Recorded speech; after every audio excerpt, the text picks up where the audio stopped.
everyone, welcome to practice 4 of our Prevent Child Sexual Abuse series. 80% or more of child sexual abuse incidents happen in isolated one-on-one situations. So in order to build safe environments for children, our goal is to reduce or eliminate one-on-one situations.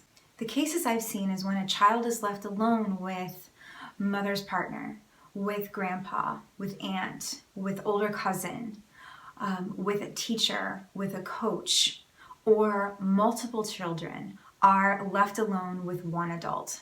So one-on-one situations with adults and children can be a great opportunity for children to connect and to learn and to feel loved. But how do we make those situations safer? Well, we do that by making them interruptible, making them observable, and by discussing child sexual abuse prevention with other adults. So here are a few examples of some creative prevention practices that people have used to create safe environments for children. So a mother found a home-based daycare provider for her child. And because the provider worked from her home, there were obviously other family members living in the house. So the mother discussed with her daycare provider that she didn't feel comfortable having any other family member be left alone with her child. The mother would also stop by the daycare randomly at different times just to check in and see how her child was doing. And she would also pick up her child early some days. She also made sure that the provider had a code of conduct, which we'll talk about in practice 5. Please check that out.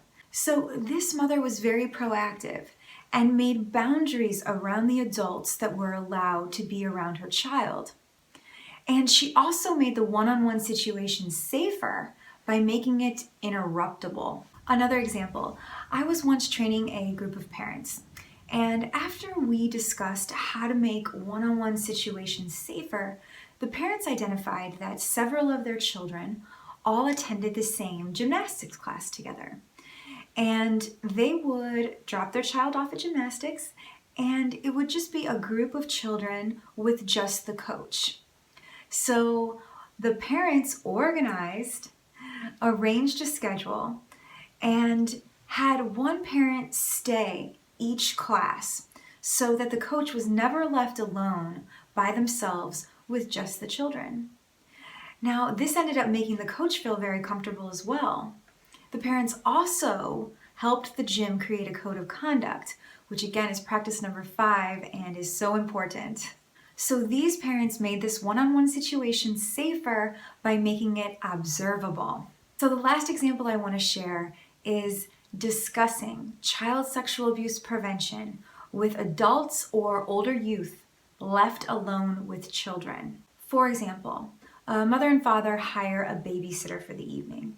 And when the babysitter comes, the mother and father explain to them that they have talked to their children about the private parts of their body, and that their children know that if they ever feel uncomfortable, that they can come and talk to them about that. Now, the vast majority of adults and youth do not want to hurt children, but by discussing it, we are bringing it into the light, and we are creating awareness that child sexual abuse does happen. These parents were being very proactive by having this conversation.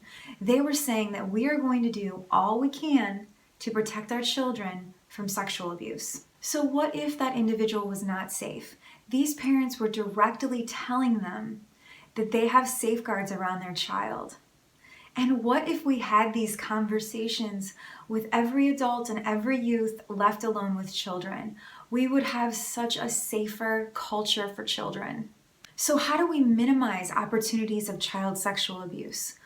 We think creatively about how to make one-on-one situations interruptible, observable, and we have direct conversations about child sexual abuse prevention with anyone left alone with children. Thank you so much for watching.